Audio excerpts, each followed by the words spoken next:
আমি আগে মনে করতাম যে পাখি হলেই ভালো হতো। পাখি যখন ইচ্ছা যেইখানে মন চায় চলে যেত। তো এখন আবার দেখছি যে মানুষই হচ্ছে একটা পাখি। আজকে এখানে তো কালকে ওখানে। আসসালামু আলাইকুম আমার কলিজার আপুরা ভাইয়েরা, কেমন আছেন সবাই? চলে আসলাম আবার আপনাদের মাঝে ঝর্ণাস ওয়ার্ল্ড থেকে। আমি ঝর্ণা, নতুন আরেকটি ব্লগ নিয়ে। এখন সকাল বাজে 7টা। আর দেখেন আমাদের বাসার এই বিড়ালের বাচ্চাগুলো, একটার নাম লিলো, একটার নাম হচ্ছে লোলো। তো যাই হোক, আমি এখন, আপনারা হয়তো ভাববেন যে এগুলা কি বের করে আমি রেখেছি। এগুলা আম, লেবু, এখানে ফজলে আম আছে, আর কিছু আম আমি বাসার গাছের আম রেখেছিলাম ফ্রিজে, সেগুলো দেখেন বের করেছি। তো মনে হচ্ছে যে বরফ হয়ে আছে, মানে ঠান্ডা হয়েছিল তো তো বের করেছি। তো সুন্দর, একদম গায়ের রঙটা একদম বরফ লেগে আছে তাই মনে হচ্ছে। তো এগুলো আম সব চলে যাবে আমার মেয়ের বাসায়। তো ও আচ্ছা ঠিক আছে, আপনাদেরকে তো বলাই হয়নি, আমরা আজকে রাজশাহী টু যশোরের উদ্দেশ্যে রওনা দিব। তো হঠাৎ করে প্ল্যানটা করলাম, যেহেতু অনেক দিন হয়ে গেল আমার বান্ধবীর সঙ্গে আমার দেখা হয়নি, ভালো লাগছে না, তারা ঈদের অনেক আগে চলে গেছে। এবং এবার যাচ্ছি একটা কাজের উদ্দেশ্যেই। তো যাই হোক, আপনাদেরকে সেটাও পরে আস্তে আস্তে শেয়ার করব। তো এখানে আমার কাপড় কিছু গুছিয়ে নিলাম, আর আম তো দেখালাম আপনাদেরকে। তো বাইরে দেখলাম যে কেমন রোদ উঠেছে। তারপর একটু ছাদে গেলাম, যে অনেক দিনের মনে আবার চলে যাব, ছাদের অবস্থাটা কি দেখি। তো যাই হোক, এখানে মালটা গাছ আছে, অ্যালোভেরা গাছ আছে, ফুলের গাছ আছে, পুঁয়ের গাছ আছে, গাঁদা ফুলের গাছ আছে, ড্রাগন ফলের গাছ আছে, কুসুমের গাছ আছে। একটু একটু করে সব রকম গাছ আমি লাগানোর চেষ্টা করেছি। আর জাম্বুরা গাছটা তো নিচেই আছে। তো আকাশটা খুবই ভালো লাগলো দেখতে। আমড়া গাছে দেখছি আমরাও বড় হয়ে যাচ্ছে, সুন্দর করে বড় হয়েছে, ভালো লাগছে দেখে। যাই হোক, এগুলা দেখে রেখে গেলাম যে এবার অনেক দিনের মনে যেহেতু যশোরে চলে যাচ্ছি। আর এই তো দেখেন, নিচে আসার পরেই দেখছি এরা দুইজন দুষ্টু আমার ওই ব্যাগের মধ্যে ঢুকে বসে আছে। তা বললাম যে দাঁড়া বাবা, তোদের দুজনের একটু ভিডিও করে নিই, কারণ অনেক দিনের জন্য আবার যশোরে যাচ্ছি, তোদের সাথে আর দেখা হবে না। তো এই তো সব কিছু গুছিয়ে নিলাম, অনেক কয়টা ব্যাগ হয়ে গেছে। আর রাজশাহী রেল স্টেশনে নেমে গেছি। তো এখান থেকে আমাদের মালপত্র অলরেডি চলে যাচ্ছে। আপনার ভাইয়া আমাকে এখানে রেখে গেছে, আপনাদেরকে দেখাই। এখানে অনেক ভিড়, কারণ আমাদের দুপুর 2টা 30 মিনিটের ট্রেন অলরেডি, আর মাত্র হাতে আছে 5 মিনিট সময়। তো যাই হোক, এখন আমরা আল্লাহর রহমতে পৌঁছে গেছি, আর 5 মিনিট পরে ট্রেনটা ছেড়ে দিবে। খুব তাড়াহুড়ো করেই কিন্তু ট্রেনে উঠে গেলাম, আর ট্রেন এবার লেট করেনি, উঠা মাত্র কিন্তু ট্রেনটা ছেড়ে দিয়েছে। তো যাই হোক, ভালো লাগলো। আর আমার ছোট মেয়ে তো ট্রেনে যা দেখে তাই নিতে চাই। তো সে ডার্ক চকলেট নিবে, কিন্তু আমার কাছে একদম কেন জানে ভালো লাগে না, মনে হয় যে আমি তিতা তিতা কফি খাচ্ছি। কিন্তু সে যে কীভাবে খায় তা তো আমি জানি না, যার যার রুচির একটা বিষয় আছে। তো যা আমার মেয়ের বাসার জন্য আমি কি কি নিলাম সেটা অবশ্যই আপনাদের মাঝে ভিডিওতে শেয়ার করব।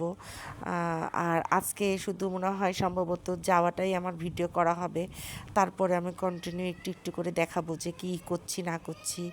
আমার বান্ধবী আমার সাথে কেমন করছে, আমাকে দেখে আমাদেরকে মানে কেমন সারপ্রাইজ হলো সে। তো যাই হোক, আজকে জানেন এত বছর আমি ট্রেন জার্নি করেছি, কখনো আমার সঙ্গে এরকম কিছুটা হয়নি। আজকে একটা বড় ধরনের দুর্ঘটনা ঘটেছে এবং কিছু হাসির দৃশ্য হয়ে গেছে আমাদের সঙ্গে। তো দুর্ঘটনার কথাটা আগে বলি। ট্রেনে ওঠার সময় পরপরই কিন্তু আপনার ভাইয়ার পকেটে হাত দিয়ে চোর মানিব্যাগটা চুরি করে নেওয়ার চেষ্টা করছিল। সঙ্গে সঙ্গে আপনার ভাইয়া বুঝতে পেরে তার হাতটা ধরে পুলিশকে ডাক দেয়। পুলিশকে ডাক দিতে দিতেই হচ্ছে পুলিশকে ডাক দিতে দিতেই চোরটা দৌড়ে পালিয়ে চলে গেল। ট্রেনও যেহেতু সঙ্গে সঙ্গে ছেড়ে দিয়েছিল। তারপরে আমার মনটা খুব খারাপ যে আজকে একটা বড় দুর্ঘটনা থেকে আল্লাহ আমাকে বাঁচিয়ে দিল।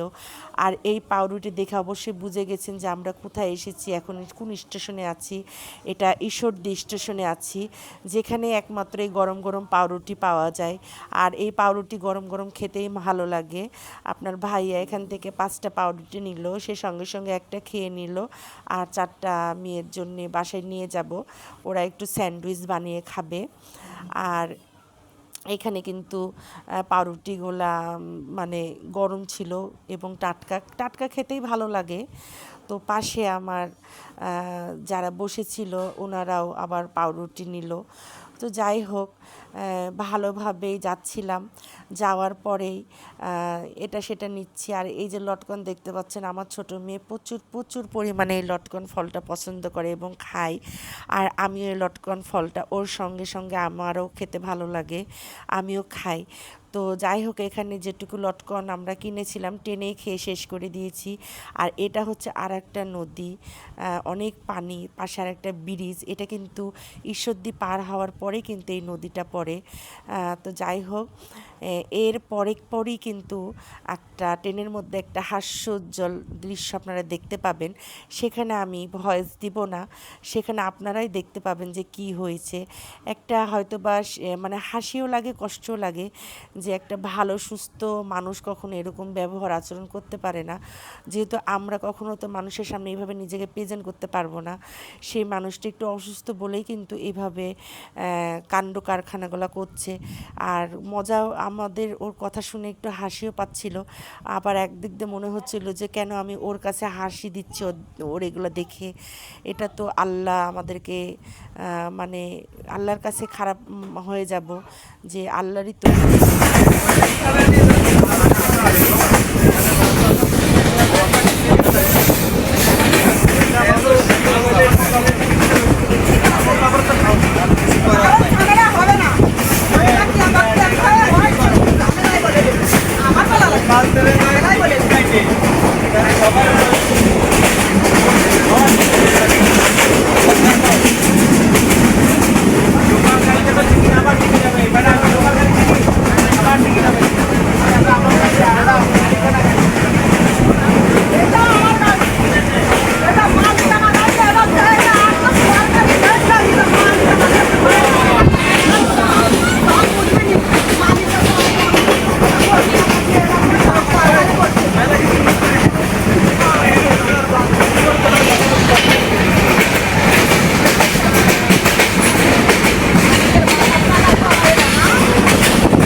আইন প্রশাসন, আমি একজন বাংলাদেশ নেতৃত্ব প্রধান রাজ্য শিল্পী হয়ে শিল্প প্রশাসন করে আমি প্রশিক্ষণ নিয়েছি এই বাংলাদেশে। এই গাড়ি চোখে আমার চশমা, টাকায় দেখ একবার, এর গুণের ক্ষমতা কত বড় আছে। চেয়ারখানা হাতে যখন নিছিলাম আমি, পাবলিকের জীবন বাঁচাইছি, তখন আমি বাংলাদেশে প্রধান করি। বল কখনো কোনে ছিলি তোরা? এই শাকিব খানে বলেছিল মহামারীতে যখন বাংলাদেশ পড়ে গেছে, কি করে এই বাংলাদেশে বাঁচাবে। আমার ছিল একটা চ্যালেঞ্জ, সে ছিল বাংলার একজন সিআইডি দারোগা, আর আমি ছিলাম বাংলার একজন প্রধান নেতৃত্ব। বসা মিটিং এখানে, আজকে এই মিটিং আমি সম্পূর্ণ সারা বিশ্বতে বসাবো। আব্দুল কাদের জিলানী, জো বাইডেন, আমেরিকার প্রেসিডেন্ট, তত্ত্বাবধায়ক সরকার, সেনাবাহিনী, major Miadul Salauddin, Bangladesh police officer, আমার ক্যান্টনম্যান, আমার ক্যান্টনম্যান। এই তোরা পাবলিকেরা কই ছিলি বল? বল তোরা ছিলি কই? এখনো পাই যত্ন করে বহল না, আমি বেতামু কিন্তু ওখানে। আমি প্রিয়া সোনার বাংলাদেশের একজন হাতের সাথে হাতে লাগাই, ওষুধের সাথে ভ্যাকসিন লাগাই, তার ভিতরে ইঞ্জেকশন দিই মানুষ ফুস করি। সেই বছরে এই বাংলাদেশ উন্নত করি। আমার প্রশাসনে নিরে আমার না এই গাড়ি তৈরি হয়েছে দেশানি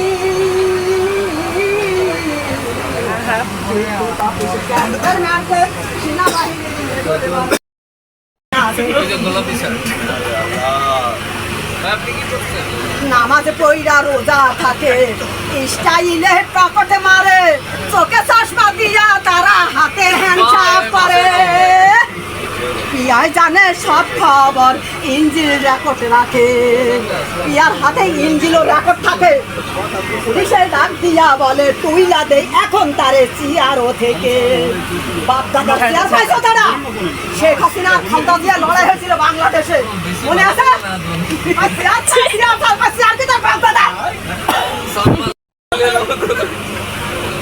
বাপ দাদা চেয়ার লজ্জা শরম নাই রে যা শয়তানের মতন তারে দেখতেছি আড়াই দেখি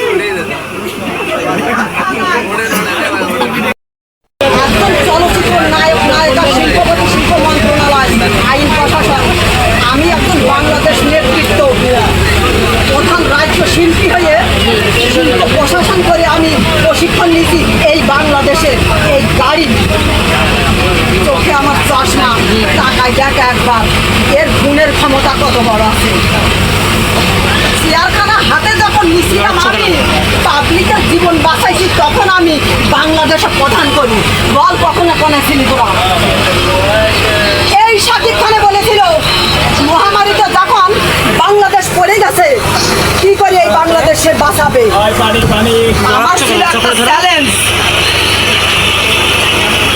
সে ছিল বাংলার একজন সিআইডি দারোগা আর আমি ছিলাম বাংলার একজন প্রধান নেতৃত্ব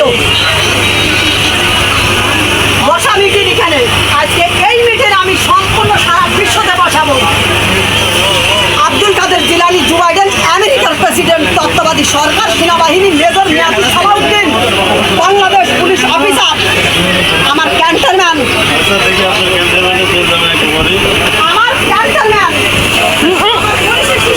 পেলেন আপনারা যে কি অবস্থা সারাটা ট্রেনের মধ্যে ছিল আর হাসিও লাগছিল আবার মেয়েটার মাথা এতই নষ্ট যে কথাগুলো কিন্তু বলছিল আবার অনেক কথা আছে যে মনে হচ্ছিল না সে পাগল তো এটা কিন্তু আমরা যশোর স্টেশনে নেমে গেলাম রাজশাহী খুলনা ডাইরেক্ট ট্রেন যশোর থেকে নামার পরে এখন অটো নিব নেওয়ার পরে এখন চলে যাব গন্তব্যস্থানে তো যাওয়ার পরে হয়তো ভিডিও করব যেগুলো সেগুলো পরবর্তী ভিডিওতে অবশ্যই আপনারা দেখতে পাবেন আর এখানে অটো নিয়ে নিলাম অটোতে এখন মেয়েরা যেহেতু বাইরে বাসা ভাড়া নিয়ে আছে ওরা এর আগে কোয়ার্টারে ছিল কোয়ার্টারের মেয়াদ শেষ হয়ে গেছে তো নতুন করে আবার বাসা ভাড়া নিয়ে আছে তো নতুন সংসার টুকটাক করে অনেক কিছুই কিনছে এবং যেগুলা না থাকছে সেগুলাও চেষ্টা করে দেখছি কিনে দেওয়া যায় কি না তো যাই হোক এইভাবে আমরা আস্তে আস্তে করে চলে যাচ্ছি তো এইভাবে এখন যে পৌঁছাবো তো ভিডিওটা আপনারা উপভোগ করেন আর কেমন লাগলো অবশ্যই কমেন্ট করবেন লাইক করবেন সাবস্ক্রাইব করবেন এবং আমার পাশে থাকবেন আমার আপুরা ভাইয়ারা আমাকে একটু সুযোগ দিবেন চেষ্টা করছি আমি এবং চেষ্টা করে যাব আপনাদেরকে সামনে যেন আরও একটু ভালো ভালো ভিডিও দিতে পারি তো আজকের ভিডিও